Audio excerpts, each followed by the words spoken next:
Hello दोस्तों, नमस्कार। मैं ओम प्रकाश सर आपको the star global YouTube channel पर स्वागत करता हूं।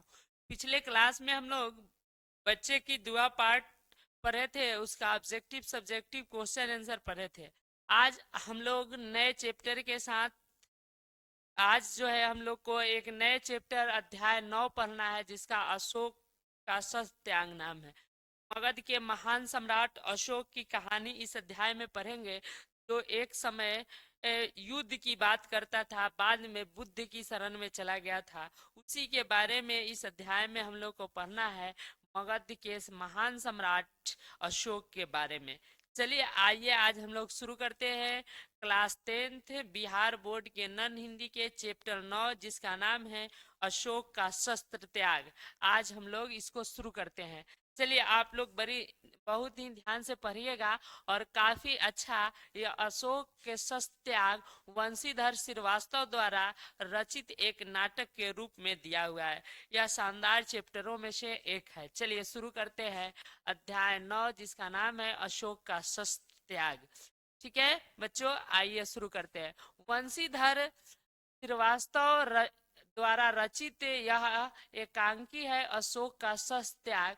इसमें अहिंसा के पक्ष में अपने कथा का मार्मिक निवास करती है, शांति के पक्ष में सक्रिय होने की शिक्षा देती है। इस लिहाजे से यानी जो है एक बहुत खतरनाक राजा कहा जाए जो हिंसक था, वो उसने हिंसा को त्याग दिया, अहिंसा के मार्ग को अपनाया, यानी शांति की बात की। और आपको बता दें अशोक जो था वह 84,000 बौद्ध स्तूपों को बनवाकर पूरे इतिहास में अपना नाम अमर करवाया था। इस लिहाजे से यह पाठ जो है इतना देता उल्लेखनीय है। यह अभिनय और नाटकीय दृश्य संयोजन प्रवाहमयता के दृश्य से बताया गया है। चलिए, यह अशोक का शस्त्र त्याग एक एकांकी है जो वंशीधर श्रीवास्तव द्वारा लिखी।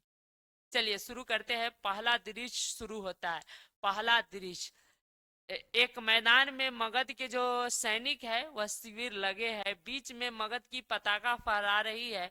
पताका के पास ही सम्राट अशोक का शिविर है। संध्या बीत चुकी है, आकाश में तारे चमकने लगे हैं, शिविरों में दीपक जल रहा है। अपने शिविर में अशोक अकेले टहल रहा है। उसके मुख पर बड़ी चिंता है छाया है। वह कुछ देर सोचते हुए आसन पर बैठ जाता है।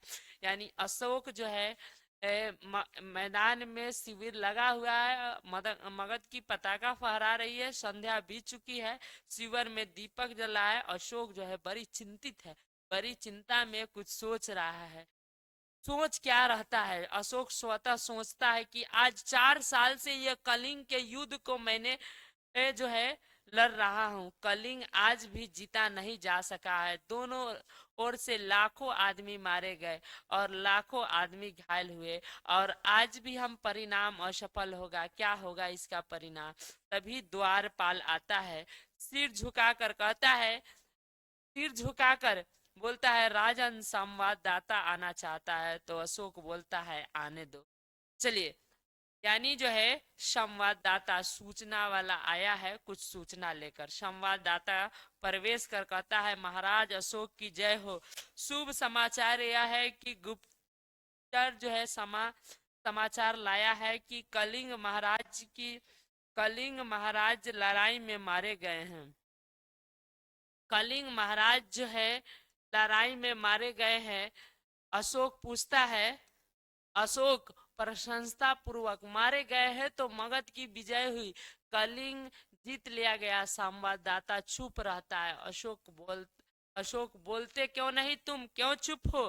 क्यों नहीं बोलते? संवाददाता कहता है धीरे से, क्या बोलूं महाराज, कलिंग दुर्ग के फाटक आज भी बंद है। फिर कैसे कह दूं कि जो है, फिर किस मुंह से बात कहूं कि कलिंग को मैंने जीत लिया है? अशोक उज्जेतित होकर बोलता है, कलिंग के फाटक आज भी बंद है। संवाददाता कहता है, हाँ महाराज, कलिंग के फाटक आज भी बंद है। अशोक जो है उत्तेजित तो खड़े होकर कहता है, बंद है तो खुल जाएंगे। जाकर सेनापति से कह दो, जाकर सेनापति से कह दो कि कल सेना का संचालन मैं स्वयं करूंगा। कल या तो कलिंग के दुर्ग के फाटक खुल जाएंगे या मगध की सेना वापस चली जाएगी। जाओ, हाथ से संकेत देते हुए अशोक कहता है कि जाओ, सेनापति से कह देना कल हम युद्ध का संचालन स्वयं करेंगे, या तो फाटक खुलेगी या हमेशा युद्ध को त्याग दिया जाएगा। ठीक है, चलिए अगला अगला पैराग्राफ की पहला दृश्य का सीन है। अब दूसरा दृश्य शुरू होता है। पहला दृश्य में जो है अशोक जो है क्या बोलते हैं वो कि सेना का संचालन हम कर स्वयं करूंगा। दूसरा दृश्य शुरू होता है। यह एकांकी का दूसरा दृश्य है। दूसरे दिन प्रातः काल अशोक जो है समय पर शस्त्र से सज्जित घोड़े के पीठ पर सवार है। उसके पास सेनापति है। सामने कलिंग का दुर्ग है जिसका फाटक बंद है। अशोक बोलते हैं, मेरे वीर सैनिकों, आज जो है 4 साल से युद्ध हो रहा है, फिर भी हम लोग कलिंग इस युद्ध जो कलिंग का युद्ध है वह नहीं जीत पाए हैं। इसके इसके किसी दुर्ग पर पताका मेरा नहीं फहरा रहा है। कलिंग महाराज भी मारे गए हैं, उनका सेनापति पहले ही कैद हो चुका है, फिर भी कलिंग आत्मसमर्पण नहीं कर रहा है। आओ, आज हम अपनी मातृभूमि की शपथ लेकर प्रण करेंगे, या तो कलिंग पर दुर्ग पर अधिकार कर लेंगे या सदा मृत्यु की गोद में सो जाएंगे। तभी सब सैनिक कहता है, तलवार खींचकर मगध की जय, सम्राट अशोक की जय। सहसा जो है दुर्ग का फाटक खुल जाता है। सब आश्चर्य से इधर उधर देखने लगते हैं। उनकी तलवार खींची की खींची रह जाती है। शास्त्र से सुशोभित स्त्रियों की विशाल सेना फाटक की ओर बाहर निकलने लगती है। बाहर निकलने लगती है। सेना के जो है खींची रह जाती है। शस्त्र सज्जित स्त्रियों की विशाल सेना फाटक से बाहर निकलने लगती है। सेना भेष में जो है आगे पुरुष एक वीरांगना है जो स्त्रियों के भेष में साक्षात चंडी सी दिखाई देती है। यह कलिंग महाराज की कन्या पद्मा है। स्त्रियों की सेना में अशोक कुछ दूर पर जाकर रुक जाता है। सिपाही मंत्र मुग्ध से देखते रह जाते, अशोक भी देखते रह जाता है। पहली बार इतिहास में स्त्रियों की सेना आई। अशोक समेत उसका सैनिक अचंभित हो जाता है कि क्या हो गया। आज पहली बार हम किसी स्त्री को रणभूमि में उतरते हुए देखा था, और उसका नेतृत्व कर रही थी कन्या जिसका नाम था पद्मा, और पद्मा कलिंग महाराज की बेटी थी। और कह रही है आगे बढ़कर अपनी सेना से, पद्मा कहती है, बहिनों, तुम एक वीर कन्या, वीर अभाग्नि हो, और जो है वीर चलती हो। तो मुझे तुमसे कुछ नहीं कहना है। जिस सेना ने तुम्हारे पिता, भाई, पुत्र और पति की हत्या किया है वह तुम्हारे सामने है। यानी पद्मा अपने स्त्रियों को सेना के अंदर उल्लास भर रही है। कहिए यही हत्यारा है जो तुम्हारे भाई, पुत्र और पति की हत्या की है। आज उसी से तुमको लोहा लेना है।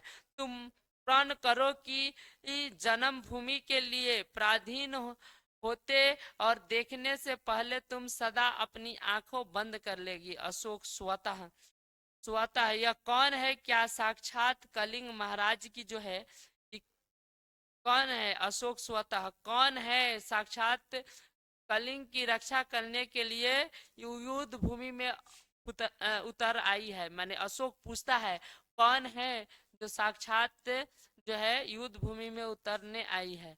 शेष सैनिक भी स्त्रिया का है। क्या स्त्रिया से भी युद्ध करना होगा? क्या अशोक को भी स्त्री का वध करना होगा? ना, मैं स्त्री वध नहीं करूंगा। मुझे विजय नहीं चाहिए। यह भी मैं पाप नहीं करूंगा। यह पाप नहीं करूंगा। शस्त्र नहीं चलाऊंगा। सैनिकों और स्त्रियों पर हाथ उठाना, आगे बढ़कर तुम कौन हो देवी? अशोक पूछना चाहता है। जो एकदम प्रतापी राजा है वह एक महिला को देखकर कितनी अच्छा से बात करता है। पूछता है मैं स्त्री वध नहीं करूंगा, और पूछता है कौन हो तुम? पद्मा कहती है, मैं कलिंग महाराज की कन्या हूँ और मेरे हत्यारे अशोक की सेना से लड़ने आई हूँ। जब तक मैं हूँ ये मेरी वीरांगनाएं है, कलिंग के भीतर कोई पैर नहीं रख सकता। कहाँ है अशोक, कहाँ है मेरे पिता का हत्यारा, मैं उससे द्वंद्व युद्ध करना चाहता हूँ। यानी पद्मा पूरी तैश में है, अशोक से बदला लेना चाहती है, अशोक से पूछती है कहाँ है अशोक मेरे पिता की हत्यारा, उसे मैं युद्ध करना चाहता हूँ। अशोक कहता है कि मैं ही तो अशोक हूँ राजकुमारी, मैं ही दोषी हूँ, परंतु तुम स्त्री हो, तुम्हारी सेना भी स्त्रियों की है, मैं स्त्री पर शास्त्र नहीं चलाऊंगा। तो पद्मा पूछती है, क्यों महाराज? अशोक कहते हैं, शास्त्र की आज्ञा है राजकुमारी। तो पद्मा क्रोधित हो जाती है और कहती है, और शास्त्र की आज्ञा है कि तुम निरपराधी की हत्या करो, शास्त्र की आज्ञा है कि तुम अपने विजय लालसा पूरी करने के लिए लाखों माताओं के गोद सुनी कर दो, लाखों स्त्रियों की मांग की सेंदूर पोंछ दो, फूंक दो ऐसे शास्त्र को जो तुमको यह सिखाता है। मैं तुमसे शास्त्र सीखने नहीं आई हूँ। पद्मा कहती है कि मैं तुमसे शास्त्र सीखने नहीं आई हूँ, फूंक जो ऐसे शास्त्रों को जो सिखाता है कि युद्ध करो और लाखों माताओं के गोद सुनी कर दो, लाखों जो महिलाएं हैं उसके सेंदूर पोंछ दो, ऐसे शास्त्र को।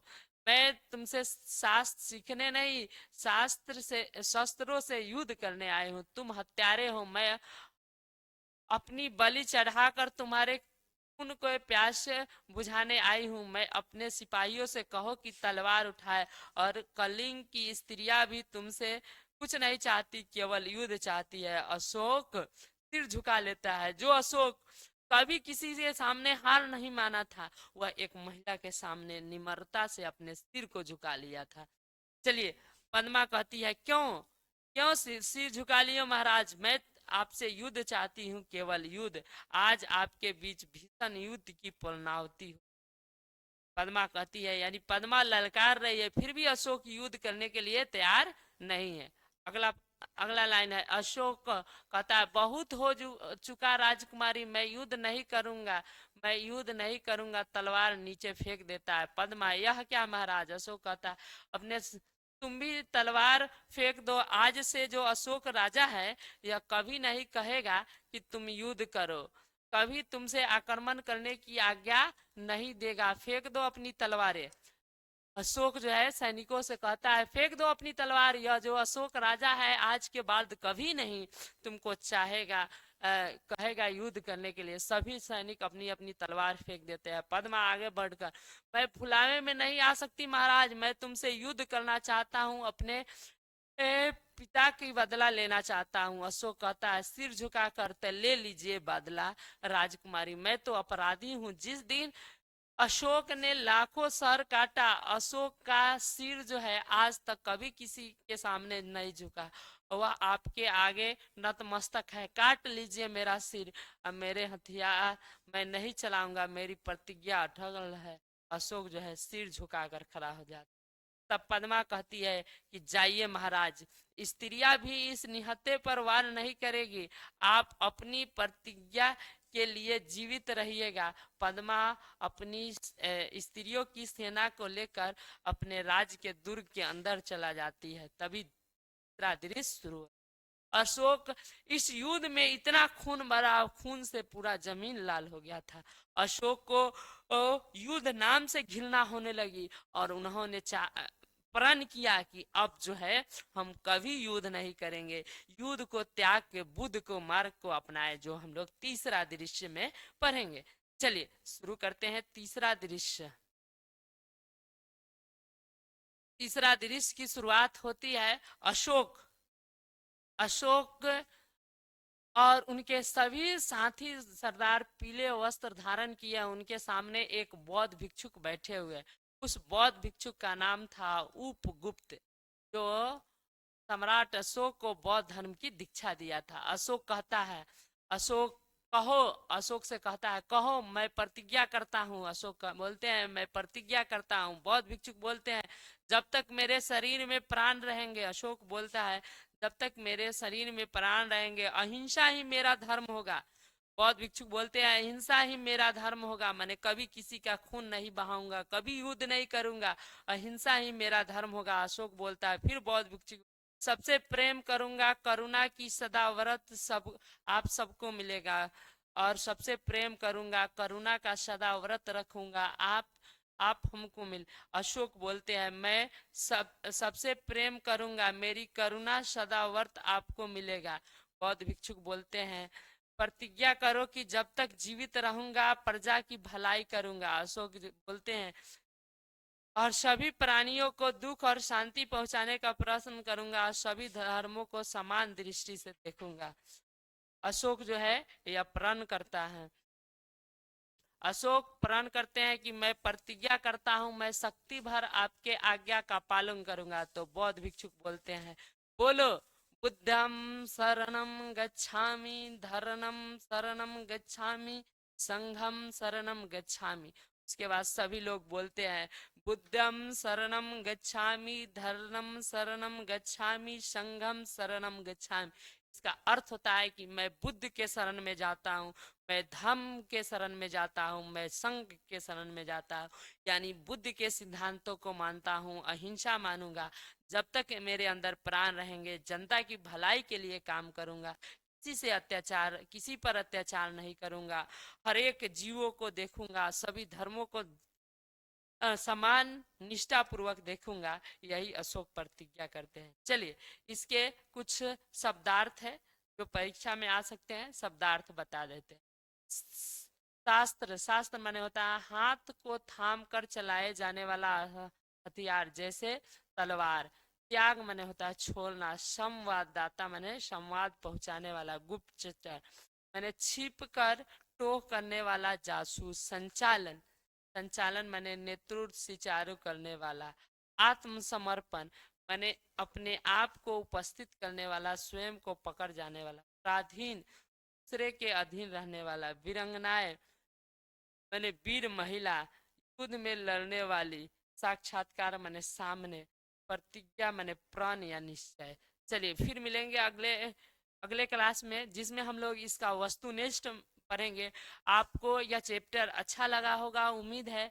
अगर कोई भी समस्या होगी तो कमेंट कीजिएगा, फिर अगले दिन इसके ऑब्जेक्टिव के साथ हम मिलेंगे। तब तक आप देखते रहिए the star global YouTube channel. कोई भी समस्या आए कमेंट करिए, लाइक कीजिए, शेयर कीजिए अपने दोस्तों के पास। फिर मिलेंगे अगले क्लास में, तब तक के लिए जय हिंद।